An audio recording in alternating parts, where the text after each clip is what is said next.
Welcome to exam विवेचना। तो दोस्तों आज का जो हमारा लेक्चर रहेगा तो ये रहेगा रस पर आधारित। इस वीडियो से पहले हमने एक लेक्चर आपके लिए रस का विस्तृत तरीके वाला उपलब्ध करवा दिया है। अगर अभी तक आपने उसे नहीं देखा है तो अभी आप जो हमारा व्हाट्सएप ग्रुप बना हुआ है वहाँ पर आपको इसका पहले वाला पार्ट मिल जाएगा, उसको देखिएगा। यहाँ पर हम MCQ बेस्ड महत्वपूर्ण प्रश्नों को देखेंगे। ये वे प्रश्न होंगे जो पहले किसी न किसी परीक्षा में पूछे गए हैं, इसलिए आज आपके समक्ष इनको लाया हूँ। यहाँ से भी प्रश्न रिपीट हो सकते हैं, ये इसीलिए आपके समक्ष लाई गई है वीडियो, ठीक है। बाकी इसका PDF आपको ग्रुप में अवेलेबल करवा दिया गया है। जो पेड मेंबर है उनको पेड ग्रुप में ये PDF मिल जाएगी। फिर आगे बढ़ने से पहले आपको हमारी टीम के द्वारा लॉन्च किए गए कोर्स दिखा देता हूँ। जैसे कई बच्चे अभी तक हमारे कोर्स के मेंबर नहीं बने हैं तो फिर से उन्हें कहूँगा, अगर आप LT कमीशन PGT हिंदी के न्यू बैच में एनरोल होना चाहते हैं, वैसे बैच शुरू हो गए हैं, परंतु अगर आप पर्सनली चाहते हैं कि आपको मैं ये मैसेज वगैरह, ये जो स्टडी मैटर डेली देता रहूँ, डेली सुबह लेक्चर देता रहूँ, डेली रात को टेस्ट होता रहे, वो मैं आपके लिए कर सकता हूँ, ठीक है। बता देता हूँ फिर से, जो अगर एनरोल होना चाहता है बच्चा, देखिए जो LT कमीशन और PGT हिंदी के लिए एनरोल होना चाहता है उसे रोज़ सुबह जो हमारा बैच चलेगा 8 बजे के आसपास चैप्टर वाइज टॉपिक के अनुसार रिकॉर्डेड वीडियो लेक्चर मिलेगा, ठीक है। फिर से देखिए, सुबह 8 बजे के आसपास चैप्टर वाइज टॉपिक के अकॉर्डिंग रिकॉर्डेड वीडियो लेक्चर मिलेगा। यहाँ पर इसलिए जोर दे रहा हूँ, कई बार ऐसा होता है बच्चे कहते हैं कि आपने तो लाइव कहा है। दोस्तों लाइव नहीं कह रहा हूँ, रिकॉर्डेड लेक्चर होंगे, ठीक है। लगभग 1 घंटे के आसपास रिकॉर्डेड लेक्चर मिलेंगे आपको, डेली की ये रूटीन रहेगी, ठीक है। इसके पश्चात रोज़ लेक्चर की PDF भी आपको मिल जाएगी, काफ़ी महत्वपूर्ण रहती है। कई बच्चे PDF से स्टडी करते हैं, उसके लिए ये भी आपको सेंड करता रहूँगा। और देखिए, रोज़ टॉपिक के अनुसार जो आपको लेक्चर मिलता है उसका टॉपिक के अनुसार ही 9 बजे रात टेस्ट भी होगा। ऐसा होता है, ये सबसे वैज्ञानिक पद्धति होती है अपने किसी भी एग्ज़ाम को क्रैक करने की। कैसे? सुबह आप किसी लेक्चर पर ढंग से नोट्स बनाएं या फिर उसे सुनिए ढंग से, जैसा कि मैं आपको दूंगा 1 घंटे का लेक्चर होगा और रात को उसी टॉपिक का टेस्ट भी होगा। 20 से 25 प्रश्न आपको डेली देखने के लिए मिलेगा। यही हमारी डेली की रूटीन होगी। हर दिन आपको इस प्रकार के प्रश्न और इस प्रकार के लेक्चर अवेलेबल होंगे। और जो साप्ताहिक टेस्ट भी आपको देखने के लिए मिलेंगे।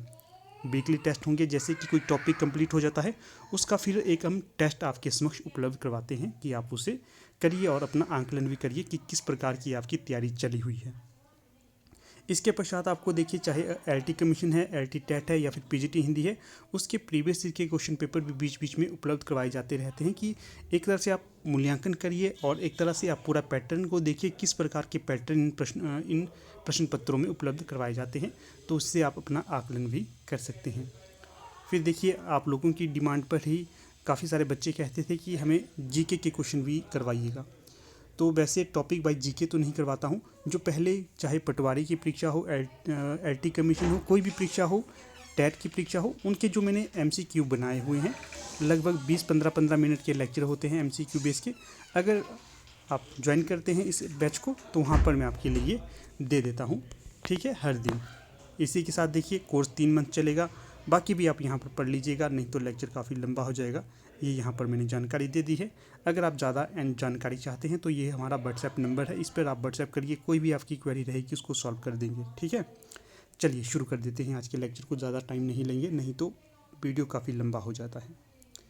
प्रश्न आपके समक्ष पूछा गया है, जब ते इत ते घनश्याम सुजान अचानक की बल संग सिधारे कर पे मुखचंद धरे सजनी नित सोचती है तू कहाँ मन मारे। प्रस्तुत पंक्तियों में किस संचारी भाव का उल्लेख मिलता है।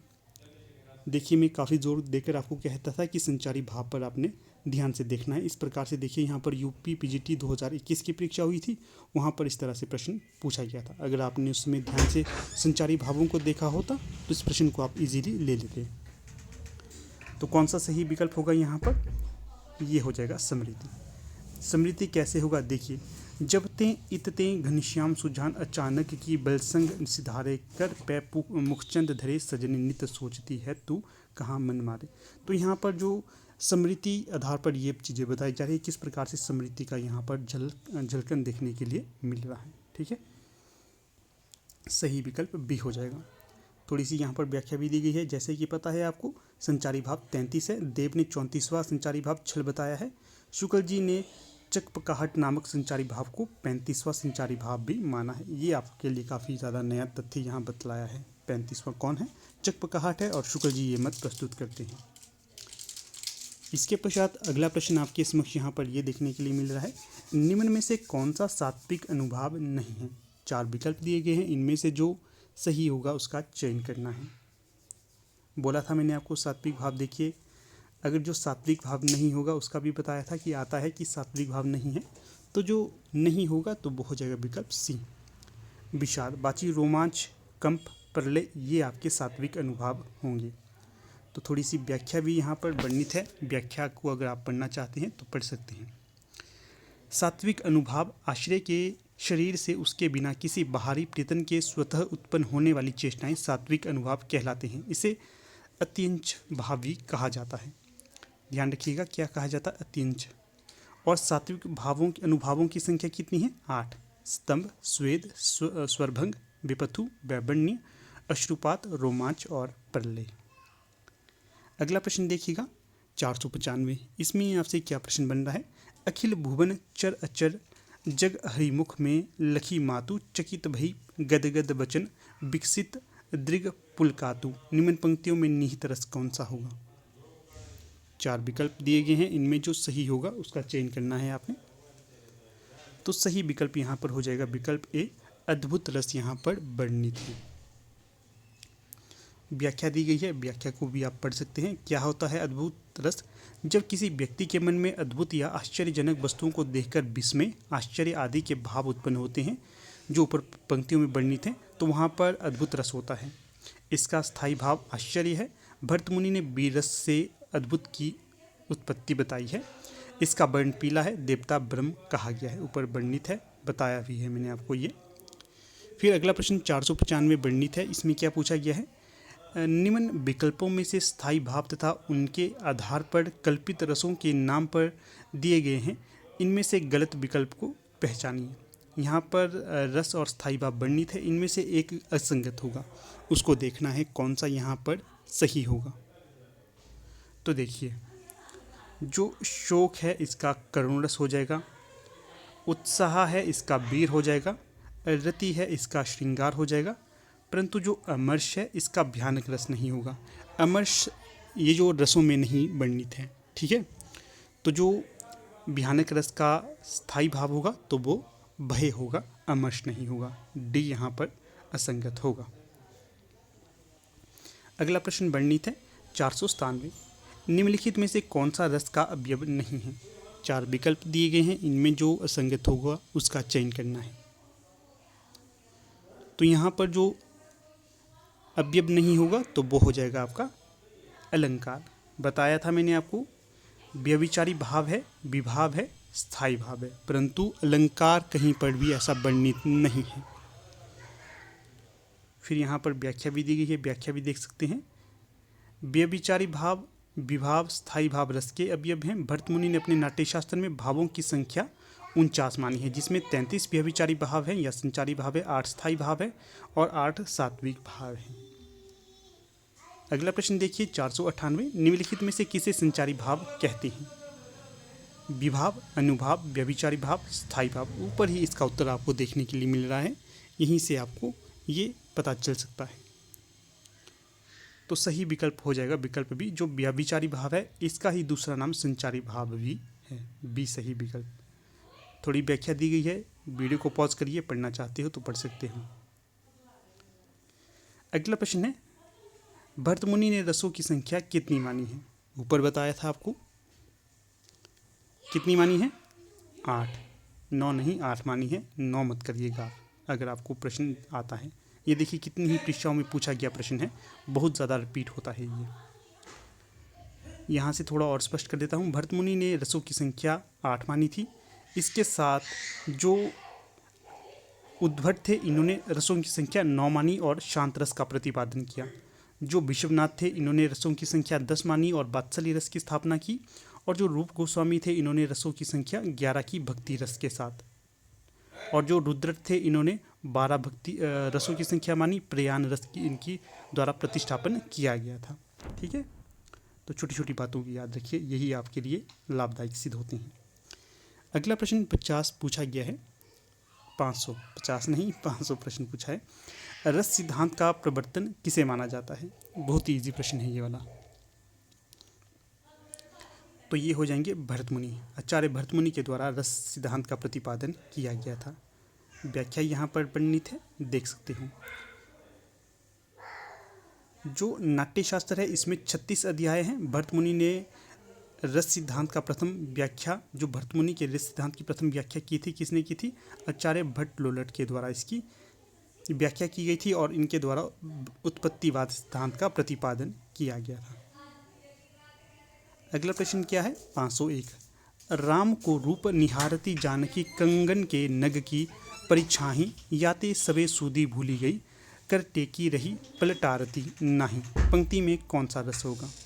श्रृंगार, हास्य, शांति, करुण। 501 का जो सही विकल्प होगा उसका चयन करना है आपने। देखिए जो यहाँ पर वर्णित पंक्तियाँ हैं तो इससे आपको क्या आभास मिल रहा है? एक तरह से श्रृंगार का आभास मिल रहा है, तो सही विकल्प भी यहाँ पर बी ही हो जाएगा। फिर आगे इसकी व्याख्या भी दी गई है, व्याख्या को भी देखिएगा। व्याख्या कुछ इस प्रकार से है, जैसे कि पहले ही आपको बताया था कि जो श्रृंगार रस होता है ये दो भागों में वर्णित होता है या दो भागों में विभाजित होता है, संयोग रस और वियोग श्रृंगार रस। संयोग से तात्पर्य है यह उस स्थान पर होता है जहाँ नायक और नायिका की संयोगावस्था का वर्णन होता है। वियोग श्रृंगार उस स्थान या उस जगह को कहा जाता है जहाँ नायक और नायिका की वियोगावस्था का वर्णन मिलता है। जैसे कि देखूँ तात बसंत सुहावा, प्रियहीन मोही उर उपजावा। किस प्रकार से जो नायक है अपनी नायक या नायिका अपने प्रेमी के विरह में तप रहा है। अगला प्रश्न देख लेते हैं अब 502। क्या पूछा गया है? सिंह की गर्जना या सांप की फुंकार किस रस का उद्दीपन विभाव है? बहुत अच्छा प्रश्न ये भी है। क्या होगा यहाँ पर? तो ये देखिए, अगर आप लोग सिंह को देखेंगे, सांप को देखेंगे, कुत्ते को आपकी ओर झपटा मारते हुए देखेंगे, रीछ को देखेंगे, बाघ को देखेंगे, तो कैसी अनुभूति होगी? आपको डर लगेगी ना? तो बी सही विकल्प, डर, भय। व्याख्या है यहाँ पर देखिए, जयशंकर प्रसाद की कामायनी से ये पंक्तियाँ उद्धृत है। क्या है? जो भयानक रस से भरी हुई हैं। उधर गरजती सिंधु लहरियाँ, कुटिल काल के जालों सी, चली आ रही फेन उगलती, फन फैलाए ब्यालों सी। ये पंक्ति जयशंकर प्रसाद की है, कामायनी से ली गई है। भयानक रस यहाँ पर देखने को मिलता है। अगला प्रश्न आ जाओ। अगला प्रश्न है ये 503। विषय द्वारा की गई क्रियाएं और वह स्थान जो रस निष्पत्ति में सहायक होते हैं उन्हें क्या कहते हैं? बताइएगा। पीछे का जो क्रम है लगातार बना हुआ है, एक दूसरे का उत्तर आपको पीछे ही देखने के लिए मिल जाता है। तो यहाँ पर जो सही विकल्प हो जाएगा उद्दीपन विभाव यहाँ पर होगा। व्याख्या है, काफ़ी लंबी व्याख्या है। विषय द्वारा की गई क्रियाएं या वह स्थान जो इस निष्पत्ति में सहायक होते हैं उन्हें उद्दीपन विभाव कहते हैं। रस के 4 अवयव बताए गए हैं, स्थायी भाव, विभाव, अनुभाव और संचारी भाव। ठीक है, ये यहाँ पर व्याख्या है। देख लेते हैं आलंबन और उद्दीपन को। आलंबन विभाव जिसका आलंबन या सहारा पाकर स्थायी भाव जागते हैं आलंबन विभाव कहलाते हैं, जैसे नायक और नायिका। उद्दीपन विभाव जिन वस्तुओं या परिस्थितियों को देखकर स्थायी भाव उद्दीप्त होने लगता है उद्दीपन विभाव कहलाता है, जैसे चांदनी, एकांत स्थल, नायक या नायिका और शारीरिक चेष्टाएं। ये यहाँ पर उद्दीपन भाव के अंतर्गत आएंगी। आलंबन भाव की अगर बात की जाए तो यहाँ पर नायक नायिका आएंगी। थोड़ा बैकग्राउंड में शोर है, थोड़ा कोऑपरेट करिएगा। फिर अनुभाव देखिए, अनुभाव से तात्पर्य होगा मनोगत भाव को व्यक्त करने वाले शारीरिक विकार अनुभाव कहलाते हैं। अनुभाव की संख्या 4 मानी गई है, कायिक, वाचिक, मानसिक और आहार्य। फिर अगला प्रश्न देखिए 504। कब हूँ हों यही रहनी रहूँगी, श्री रघुनाथ कृपाल कृपा, ते संत सुभाव गह होंगे। पंक्तियों में कौन सा रस यहाँ पर वर्णित होगा ये बतलाना। तो जो 504 का सही विकल्प होगा कौन सा होगा?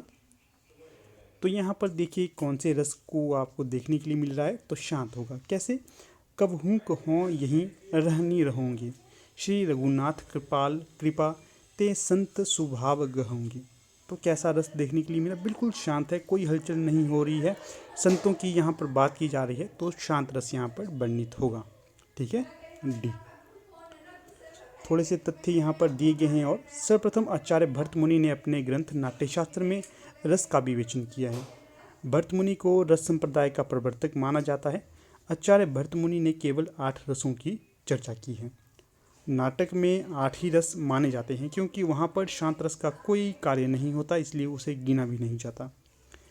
आचार्य अभिनव गुप्त ने नवो अपि शांतो रस कहकर 9 रसों को काव्य में स्वीकार किया। किसने किया था? अभिनव गुप्त ने। बताया भी था मैंने, ये पंक्ति याद रखिए, बड़ी अच्छी पंक्ति यहाँ पर वर्णित है। फिर श्रृंगार रस को रसराज या रसपति कहा जाता है। शांत रस का स्थायी भाव निर्वेद है, इसे वैराग्य वितराग भी कहा जाता है। फिर आगे क्या है? शांत रस निर्वेद या वैराग्य नामक स्थायी भाव विभाव से संयुक्त होकर शांत रस की निष्पत्ति करता है। इसके अवयव निम्न हैं। कौन कौन से हैं? स्थायी भाव निर्वेद, आलंबन ईश्वर चिंतन, संसार की असारता, आश्रय ज्ञान व्यक्ति, उद्दीपन सत्संग, दार्शनिक ग्रंथों का पाठन आदि, संचारी भाव गलानी, दैन्य उद्वेग, जड़ता आदि माने जाते हैं। ये भी तथ्य महत्वपूर्ण होंगे। इसके पश्चात अगला प्रश्न है, तंबूरा ले मंच पर बैठे प्रेम प्रताप, साज मिले 15 मिनट, घंटा भर आलाप राग में मारा, गोता धीरे धीरे खिसक चुके थे सारे श्रोता। पंक्तियों में कौन सा रस होगा? देखिए, जो पंक्तियां पढ़कर ही आपको कोई अनुभूति हो रही, वही यहाँ पर रस का वर्णन भी होगा। ठीक है, तो बताइएगा। यहाँ पर आपके समक्ष पंक्तियाँ आ जाएंगी। ये हैं यहाँ पर आपके समक्ष पंक्तियाँ। इनमें जो सही होगा उसका चयन करना है। कौन सा सही होगा? यहाँ पर वीर होगा, हास्य होगा, अद्भुत होगा, शांत होगा। तो देखिए, जब पढ़ते पढ़ते मुझे हंसी आ गई थी। अगर आप लोगों ने सही पहचान लिया होता तो बी होगा यहाँ पर, हास्य रस। फिर इस प्रश्न की व्याख्या भी पहले हो चुकी है, ज़्यादा नहीं देखेंगे। अगला प्रश्न देखिए, 506। रस को काव्य का क्या माना जाता है? आनंद माना जाता है, आत्मा माना जाता है, कारक या फिर आधार? कौन सा सही विकल्प होगा 506 का? तो जो रस है इसे काव्य की आत्मा माना जाता है, सी सही विकल्प हो जाएगा। यहाँ पर देखिए, रस को काव्य की आत्मा माना गया है। रस को काव्य की आत्मा के रूप में सर्वप्रथम मान्यता दी थी आचार्य विश्वनाथ के द्वारा। ठीक है, रस को ब्रह्मानंद सोहादर सर्वप्रथम भट्टनायक ने कहा था। ये भी ध्यान रखने योग्य पंक्ति है। सर्वप्रथम आत्मा तो माना था विश्वनाथ ने, और रस को ब्रह्मानंद सोहदर माना था आचार्य भट्टनायक ने। जो भट्टनायक है, साधारणीकरण का प्रतिपादन भी इनके द्वारा ही किया गया था। देखिएगा अगला प्रश्न 507। किलकत कान्ह घुट रूबन आवत, मणि में कनक नंद के आंगन, बिंब पकड़िए धावत में कौन सा रस निहित है? 4 विकल्प यहाँ पर दिए गए हैं, इनमें से एक का चयन करना। तो जो सही विकल्प हो जाएगा 507 का, तो वो हो जाएगा विकल्प बी, वात्सल्य। यहाँ पर देखिए, भगवान श्री कृष्ण के बचपन की छवि दिखलाई जा रही है। किस प्रकार से वो घुटनों के माध्यम से चलते थे, शरारत करते थे इत्यादि यहाँ पर बिंब प्रस्तुत किए जा रहे हैं। फिर देखिए, थोड़ी सी यह व्याख्या पढ़ लेते हैं। उपयुक्त पंक्तियों में वात्सल्य रस है। भगवान बाल श्री कृष्ण की बाल सुलभ चेष्टाएं आलंबन हैं। जो भगवान श्री कृष्ण की सुलभ चेष्टाएं हैं, ये आलंबन का यहाँ पर कार्य कर रही हैं। वत्सलता या स्नेह स्थायी भाव है। क्या जो वत्सलता या फिर स्नेह है, ये स्थायी भाव के तौर पर गिनी जाती है। जो उद्दीपन यहाँ पर होगा, किलकना उद्दीपन होगा। अनुभाव रोमांचित होना, मुख चूमना, संचारी भाव यहाँ पर हर्ष होगा, चपलता होगा, उत्सुकता होगा। तो ये तथ्य भी याद रखिएगा। फिर है अगला प्रश्न यहाँ पर 508। मन रे तन कागद का पुतला, लागे बूंद बिनसी जाए छिन में, गर्व करे क्या इतना में कौन सा रस होगा? अद्भुत, शांत, वात्सल्य या फिर भक्ति? तो जो सही विकल्प यहाँ पर हो जाएगा 508 का, तो ये हो जाएगा आपका विकल्प शांत। मन रे कागद का पुतला, लागे बूंद बिनसी जाए छिन में, गर्व करे क्या इतना। तो शांत रस यहाँ पर वर्णित है। बताया गया है किस प्रकार से जो हमारे मन के बारे में बताया गया है, शरीर के बारे में बताया है, जीवन के बारे में बताया गया है, किस तरह ये क्षणिक होता है।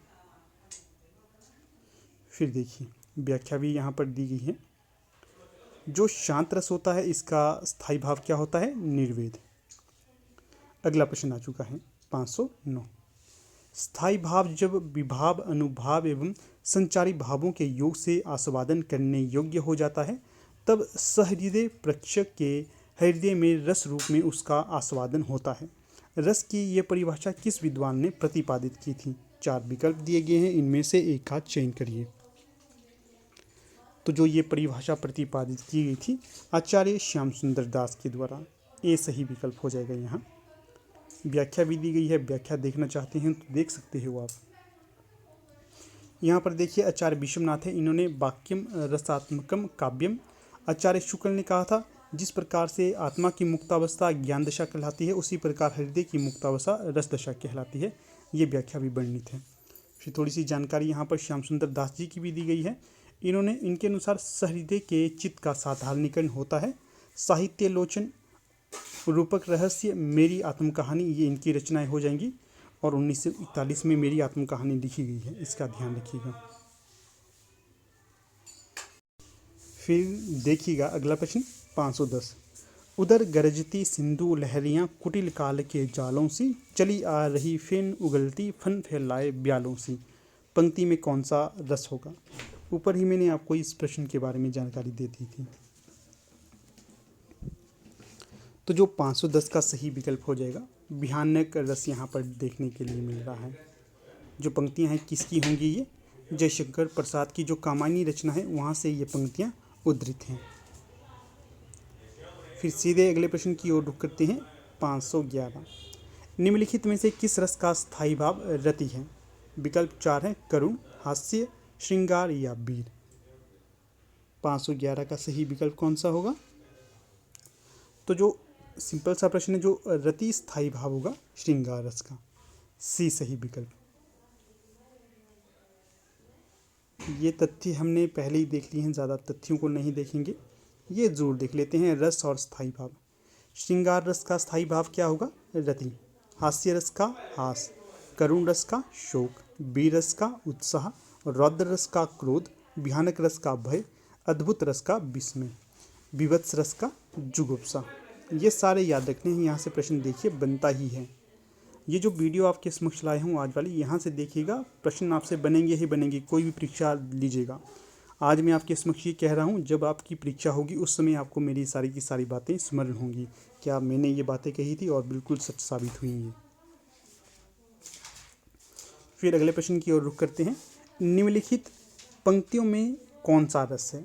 पंक्तियाँ हैं, श्री कृष्ण के सुन बचन अर्जुन क्रोध से जलने लगे, सब शोक अपना भूलकर करतल युगल मलने लगे। देखिए पंक्तियों को पढ़कर ही यहाँ पर रस का वर्णन हो जाता है। बताइएगा आपको कौन सा यहाँ पर रस देखने के लिए मिल रहा है? तो 512 का सही विकल्प हो जाएगा रौद्र रस। क्योंकि जब भगवान श्री कृष्ण ने अर्जुन को गीता का महत्व बताया, गीता सुनाई, तब उन्हें पता चला नहीं यार, मैं तो कुछ गलत सोच रहा हूँ, यहाँ पर तो कुछ और होना चाहिए।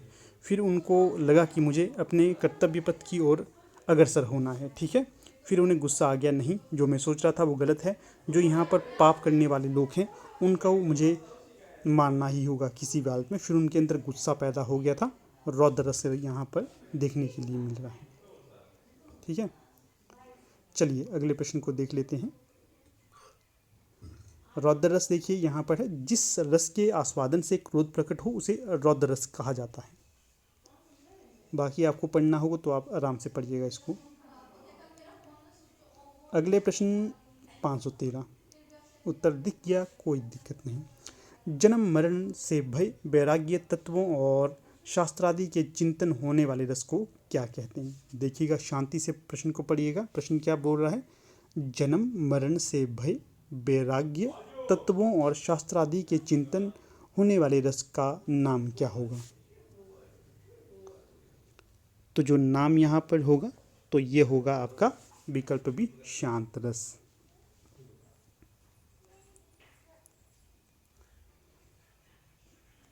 देखिएगा, इस प्रश्न को भी पढ़ लेते हैं, तथ्य कुछ नए मिल जाएं तो अच्छा ही रहेगा। जन्म मरण से भय, वैराग्य, तत्वों और शास्त्रादि के चिंतन से उत्पन्न होने वाला रस शांत रस है। शांत रस जब किसी वस्तु, प्राणी अथवा किसी प्रियजन से मोहभंग होता है वहाँ शांत रस की निष्पत्ति मानी जाती है। स्थायी भाव जो शांत का हो जाएगा निर्वेद। आलंबन संसार की क्षण भंगुरता, कालचक्र की प्रबलता, यह शांत रस में आलंबन माने जाएंगे। शांत रस में अनुभाव कौन होगा? स्वार्थ त्याग, संयम नियम, सत्संग करना, प्रपंचों से बचना, गृह त्याग, संसार के प्रति मन ना लगना। संचारी भाव कौन से होंगे यहाँ पर? धृति, मीत, विबोध, चिंता, हर्ष, स्मृति, संतोष या विश्वास। उद्दीपन देखिए यहाँ पर, जीवन की अनित्यता, सत्संग, धार्मिक ग्रंथों का अध्ययन, श्रवण और तीर्थाटन आदि। फिर अगले प्रश्न की ओर रुख करते हैं। 514 देखिएगा, 514 में क्या पूछा गया है? निम्नलिखित में से भयानक रस के संचारी भाव हैं, तो बताइएगा जो भयानक रस है इसके संचारी भाव कौन कौन से होंगे? जो 4 विकल्प दिए गए हैं इनमें से जो सही हो जाएगा तो वो हो जाएगा आपका विकल्प बी, त्रास, आवेग, दैन्य, शंका, अपस्मार। ये भयानक रस के संचारी भाव माने जाएंगे। फिर चलते हैं आगे, इसकी व्याख्या है, व्याख्या भी देख लेते हैं। भयानक रस किसी बलवान शत्रु या भयानक वस्तु को देखकर जो भय उत्पन्न होता है वही भयानक रस है। आलंबन पाप, सामाजिक तथा अन्य बुराइयां, हिंसक जीव जंतु, प्रबल अन्यायकारी व्यक्ति, भयंकर अनिष्टकारी वस्तु, देवी संकट, भूत प्रेत, ये इसके आलंबन हो जाएंगे। किसके? भयानक रस के आलंबन। भयानक रस के उद्दीपन कौन कौन से हैं? आश्रय की असहाय अवस्था, आलंबन की भयंकर चेष्टाएं, निर्जीव स्थान, अपशकुन इत्यादि। भयानक रस का अनुभव किसे किसे माना जाएगा? हाथ पांव कांपना, जब आपके हाथ पांव कांपते हैं, नित्तर विकराल होना, भागना, जड़ता, मूर्छा, शरण ढूंढना, शरण मतलब आश्रय ढूंढना, दैन्य प्रकाशन, रुदन, रोना। जो भयानक रस का संचारी भाव कौन होगा? कौन कौन से हैं ये देखिए।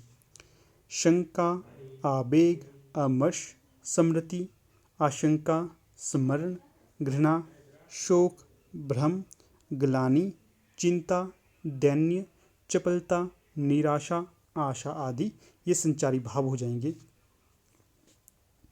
इसके पश्चात अगला प्रश्न है 515, रौद्र रस का स्थायी भाव बताइए। अभी अभी हमने देखा तो सही विकल्प बी, क्रोध।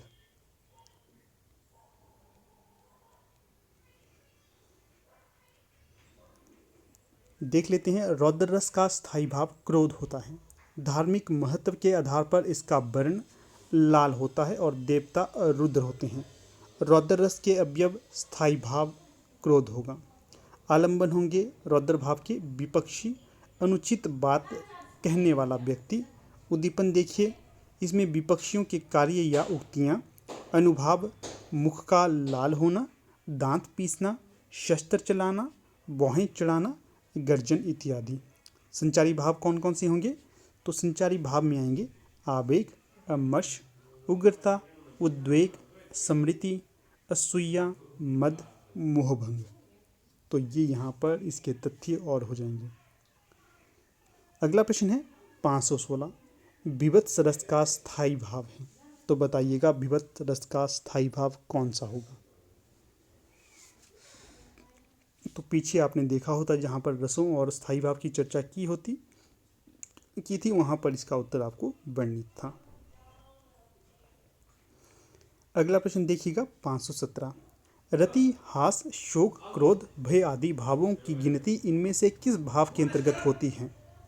तो 4 विकल्प दिए गए हैं, इनमें जो सही हो जाएगा तो वो हो जाएगा विकल्प सी, स्थायी भाव के अंतर्गत इनकी गिनती होती है। फिर देखिएगा अगला प्रश्न देख लेते हैं सीधे। अगर आपको पढ़ना है तो आराम से पढ़िएगा इसको। तो नहीं, यहाँ पर ये समाप्त हो जाती है आज की हमारी वीडियो। ठीक है, जितना हमने डिस्कस करना था कर लिया, वो सारे बेहद ज़्यादा महत्वपूर्ण तथ्य आपके समक्ष लाया था। आगे जो हमारे पास अब PDF आती है तो वो आती है LT टेट के जो न्यू बैच के स्टूडेंट्स हैं जो कह रहे हैं व्हाट्सएप करके कि उन्हें एनरोल होना है, तो वो अभी भी समय है, एनरोल हो सकते हैं। काफ़ी ज़्यादा समय है आपके पास स्टडी करने के लिए, क्योंकि हम अपना पूरा का पूरा कोर्स 3 मंथ में कंप्लीट कर लेते हैं। थोड़ी सी जानकारी आपको दे देता हूँ कि आपको इस जो बैच चला है इसमें क्या क्या मिलेगा। देखिएगा, ये जो रोज़ सुबह 8 बजे के आसपास आपको चैप्टर वाइज टॉपिक के अनुसार रिकॉर्डेड वीडियो लेक्चर मिलेंगे। ध्यान रखिएगा, रिकॉर्डेड कह रहा हूँ, रिकॉर्डेड लेक्चर वीडियो मिलेंगे। फिर रोज़ जो लेक्चर होते हैं उसकी PDF भी आपको दी जाती है। रोज़ टॉपिक के अनुसार रात 9 बजे इसका टेस्ट भी होता है। जो टॉपिक हम सुबह पढ़ेंगे उसका रात 9 बजे टेस्ट भी होगा। ये सबसे वैज्ञानिक पद्धति होती है किसी भी टॉपिक को समझने के लिए। पहले सुबह आप किसी टॉपिक को ध्यान से देखिएगा, रात 9 बजे या कभी भी आपका टेस्ट हो रहा होगा तो वहाँ से आपको एनालाइज हो जाता है जो आपने पढ़ा है उसका आपको कितना ज्ञान हुआ। ठीक है, सबसे बेस्ट मेथड होता है स्टडी का। इस बेस्ट मेथड को आपके लिए हम अप्लाई करेंगे। फिर देखिए, साप्ताहिक टेस्ट भी होंगे। कैसे साप्ताहिक टेस्ट? मान लीजिए कोई टॉपिक हम ले रहे हैं, उसकी कड़ियाँ होंगी 1 2 3, अर्थात पहला भाग होगा, दूसरा भाग होगा, तीसरा भाग होगा। जब हम उसके 3 भाग कंप्लीट कर लेते हैं उसके पश्चात चौथे दिन इसका टेस्ट भी लिया जाता है, जिससे आपको उसकी कंप्लीट जानकारी हो जाती है। वीकली टेस्ट भी होते हैं, मंथली टेस्ट भी होते हैं, सारी जानकारी मिल जाती है आपको इससे। फिर देखिए, जो इसमें एनरोल होगा समय आप पर आपको LT TET, LT commission, PGT Hindi आदि के प्रीवियस ईयर के क्वेश्चन पेपर भी उपलब्ध करवाते जाते रहेंगे हम, ताकि आप अपने स्तर को जांचते रहिए कैसी आपकी स्टडी हो रही है, क्या पैटर्न है, किस प्रकार के प्रश्न आपसे परीक्षा में बनेंगे। फिर जो हमारा पूरा कोर्स है ये सिर्फ 3 महीने चलेगा। अभी समय है आपको, अभी आपकी परीक्षा नहीं होगी, तो 3 महीने के अंदर आपको पूरा कोर्स करवा देंगे। ठीक है, तो ये कुछ एक जानकारी आपके साथ साझा की मैंने। इसके पश्चात भी अगर आपको लगता है कि कुछ और तथ्य आपको जानने हैं, कुछ जानकारी चाहिए, तो ये हमारा व्हाट्सएप नंबर है, यहाँ पर आप व्हाट्सएप करिए, सारी जानकारी आपको मिल जाएगी। तो ठीक है, अब यहाँ पर अपनी वीडियो का समापन कर लेते हैं। आप लोग वीडियो के अंत तक बने रहे, इसका बहुत बहुत धन्यवाद।